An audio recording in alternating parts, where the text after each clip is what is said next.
only such a man dominant, we went in and went in on, because it's a game in on master, London, to the mistake. You see your own want to even. They go guy in the Jishin Mons and Lungo, and work going. To go go to game, to read a cover on the door, need to mission to have it in Namek, need rich, not to just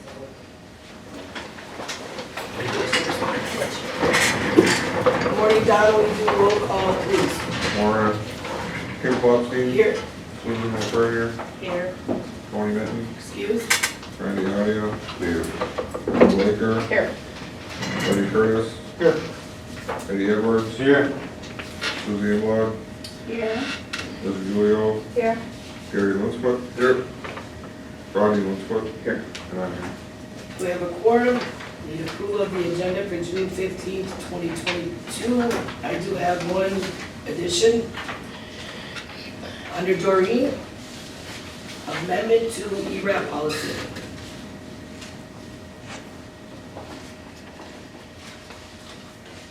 Any other additions? I just wanted to bring up a concern about the transfer station. I don't know if I should have that. Pardon? Any votes, maybe? Is that something you can just bring to me to take care of, or? Sure. If I can take care of it, I can do it that, so bring it home. Okay. You'll get with Don then? Sure. All right. Okay. I'll entertain a motion to approve the agenda. Motion for agenda. Okay. Motion by Gary, supported by Liz, to approve the agenda. All those in favor say aye. Opposed, abstaining, motion carries. We have a thank you from the Chassel BIS team, the Board of Education, the Chassel School Administration, and the Chassel BIS team. We'd like to acknowledge the generous donation received.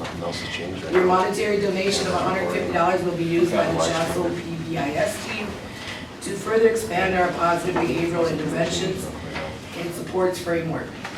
On behalf of the Chassel PBIS team, I would like to thank you for your interest in donating to our program. Students within the Chassel School District benefit directly from the generous support of community members such as you. Thank you for supporting our students. Sincerely, Marco Gudati, Superintendent Principal. Next on the agenda is old business. Hear from Ms. Gill, our Assistant CEO, with the compensation policies. Good morning, Jennifer. Good morning. I wasn't able to find the motion because Robin hasn't been here, and I couldn't find one on my own, so I don't know if you want to wait and do the motion to do before. You know, remember we talked about the motion for the July 1st. Otherwise, the policies are ready to go as they were last week after we reviewed them. So you want to wait to approve these next week? Can we just approve the policy and then? You can. All right, motion to approve the compensation administrative policies as presented. Support. Motion by Doreen, supported by Gary to approve the compensation policies as presented. Questions? No, but I know there will be eventually. Good idea. All those in favor say aye. Opposed? Any opposed? Abstaining? Motion carries. Somebody will find something. What's that? Somebody will find something. Oh, And we'll work through it. next on the agenda is closed session. In closed session, we have a discussion with our Vance claim attorney, Josh Claus, opioid litigation, and his weekly update. Also, review our cannabis partnership agreement with Mark Abramson. Abraham. Abraham. Thank you. It's been a long 2 days. And then Jennifer Michigan, our assistant CEO, she would like to have a discussion in regards to contracted employee change it to hourly. I'll entertain a motion to go into closed. Motion to go to close. Support. Motion by Doreen, supported by Gary to go into closed session at 9:11. All those in favor say aye. Opposed, abstaining, motion carries. Abraham. Abraham.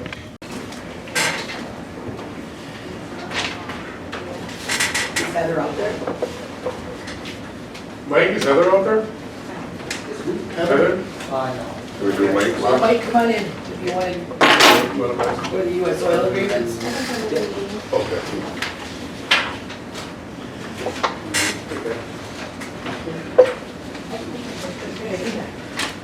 Next on the agenda is Mike Lottie, our C-Stores manager. He's on for the US oil agreements for the rest stop and the fines. Good afternoon, Mike. Good afternoon, council. So, we had talked about these sometime back. When Larry's here, he had noticed a couple differences between the old contract and the new contract. So we just wanted to discuss some of the differences and see how we're moving forward. I'm pretty sure that we've already had a motion to move forward with these. Just really wanted to discuss the differences. Okay. Basically, before we had shortfall penalties, those are gone. What they do now is a rolling, like I mentioned before, a rolling contract. If there's shortfalls, there's no penalties anymore. So they just want our business, is kind of how it's going. The expectations, all the per gallon expectations are reasonable. None of them are unattainable, I don't think. We outsold our current contract with the rest stop by 252%, so I don't think that there's going to be an issue there. There are loftier expectations. I think when they made that contract, they just didn't know what to expect, and now it makes more sense, I guess, from what we're already doing. And we had added 2 new dispensers a couple years ago, or a year ago now, and those have increased business. So we just recently, with the ARPA funds, added a second point of sale, and it's increasing people's ability to get in and out of there faster.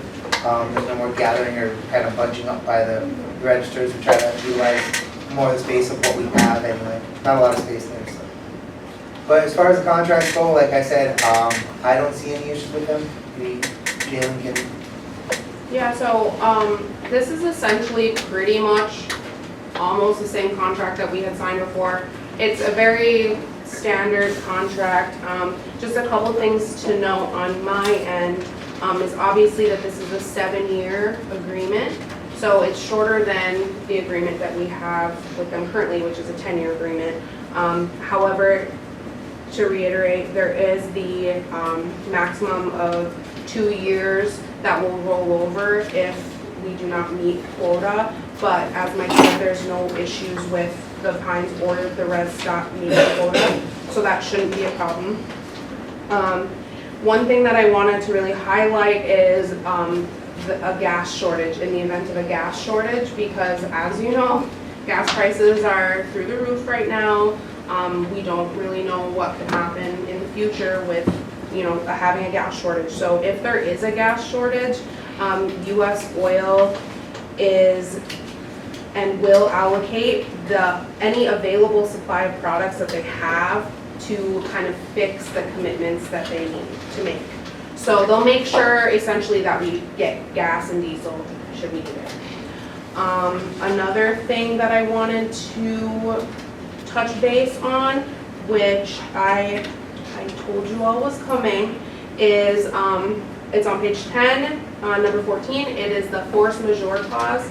So to kind of re-explain what the force majeure clause is it's essentially, it excuses US Oil from meeting their obligations if there's like a riot or an act of war. Shortage of energy supplies. Yes, but the number one thing that they put on there is COVID-19, which I said was going to be coming because we have had issues with the pandemic slowing up our ability to access supplies.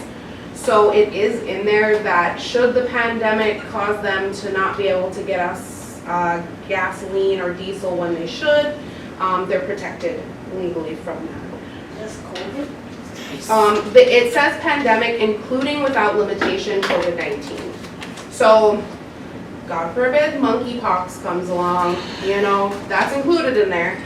Governing. I don't see it. It says COVID, no monkeypox. No, well, that's why they put in the language that I love so much, including without limitation. Another thing to note, governing law is the law of the Keweenaw Bay Indian Community. There is no waiver of sovereign immunity within this contract. And so those are a couple things to note. Otherwise, the contract looks good. What would you say is the benefit to the Pines to committing to 22 million gallons of gas versus the rest stop only committing to 3.5 million gallons of gas? So it seemed like, what does the Pines gain by committing to such a large quantity? Well, and correct me if I'm wrong, Mike, but the numbers are based on the foot traffic and the location of the gas station, is that right? It's based on previous sales too, so is it attainable, what are we already selling, what are we able to sell? Right. And, also, one thing that I forgot to mention in here is that there is a sign-on bonus with these contracts. Right, that's what I didn't see.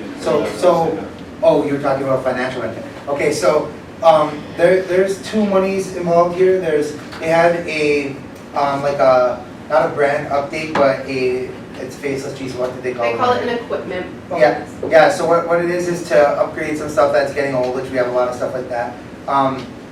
When this is signed, actually, you get the money in 10 days after the contract is signed. One of the ideas that I had for the purpose of this money is for a new sign. How much? Well, this portion of it is $50,000. So For the Pines? would be for both stores. It would be overall, and there is actually, It'd be $100,000 overall, $50,000 for each store, Okay, now that's what I'm talking about. because they're separate. so there's yeah, I can't remember what they specifically call it, they have a term for it. But basically it's just to upgrade, make it look better, stuff like that. And they pretty much, they put the money in your account, you can use it for whatever you want. They don't ask you what you use it for after the fact. So that's how it was explained to me. We signed that first contract with the rest stop, we've got 17,000, as we got that big sign in front for 17,000. And actually, That's what I knew there was Yeah. monies there. yeah. They're not part. And then, then there's also the sign-on bonus, which is gonna be $100,000. If we exit the contract early, that has to be paid back. Why is that not in there? It is, it's in the addendum. It's on page 12.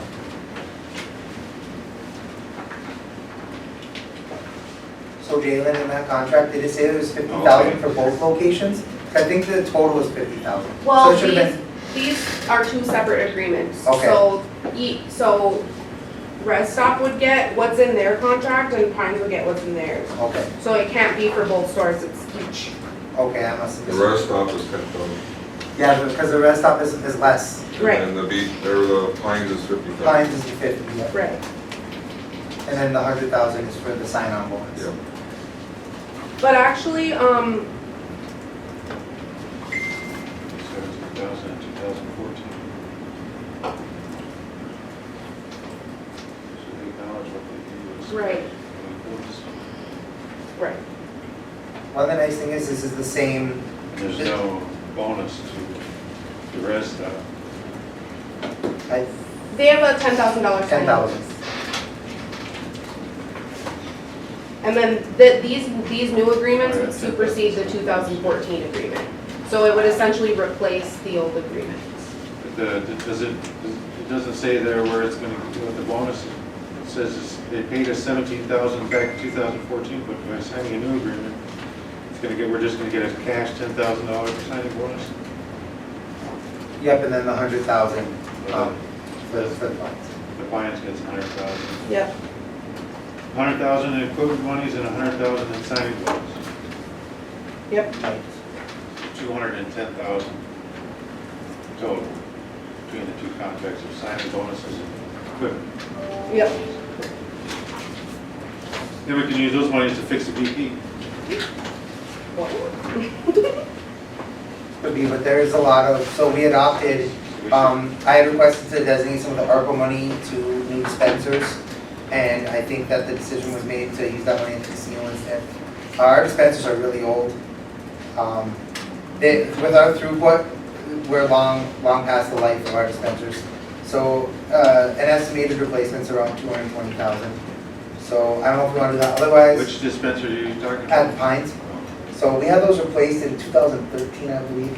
And they have a lifespan of 10 years, but it's not made for our kind of throughput. We sell a lot more than the average gas station. So. something to think about with Replace them. them later than that, you have the digital sale point on the screen. We've done updates to the credit card readers and J boards for communication and stuff like that. We haven't replaced the actual dispensers. I mean, at very least, they're gonna need a facelift because we have 5,000 or 10,000 to put in just to make them look good. But it does, we still have pumps go down, things that need to be replaced. I mean, and just to be nice to have them be more attractive too. That should be in the regular maintenance budget and stuff, and operational budget, is that kind of stuff. It is, We're talking yeah. about reinvestments. It sounds like, well, we have to make that decision whether we're gonna reinvest into the BP or not, right? So that's the decision we have to make, is how much is it gonna cost to reinvest into the BP to bring it up to standards? And then we can decide if that's too much and to invest it well otherwise. That's what I'm looking for. Yeah, if you want to still selling gas there, we'll have to have those numbers. And if we have those in 30 days, we should have a Northern Petroleum or Northwest Petroleum or whatever the name is.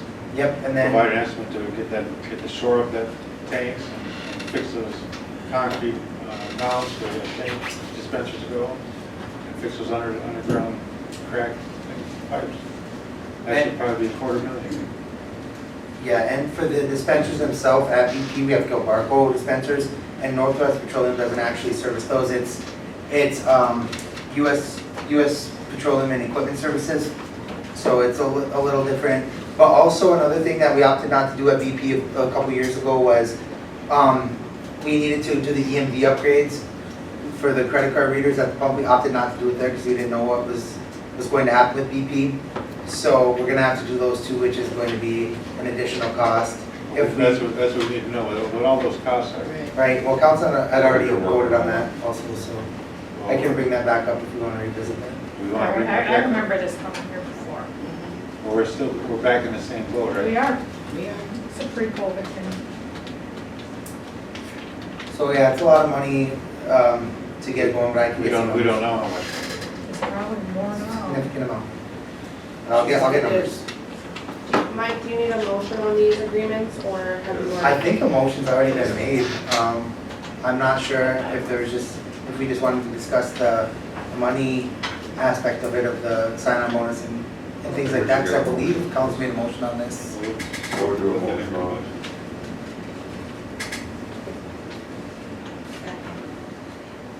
I'll make a motion. Motion by Don, supported by Susan, to approve US oil agreements for the rest stop and appliance. All those in favor say aye. Aye. Opposed, abstaining, motion carries. Thank you, Michael. Thank you. You were looking at me like I could do something there.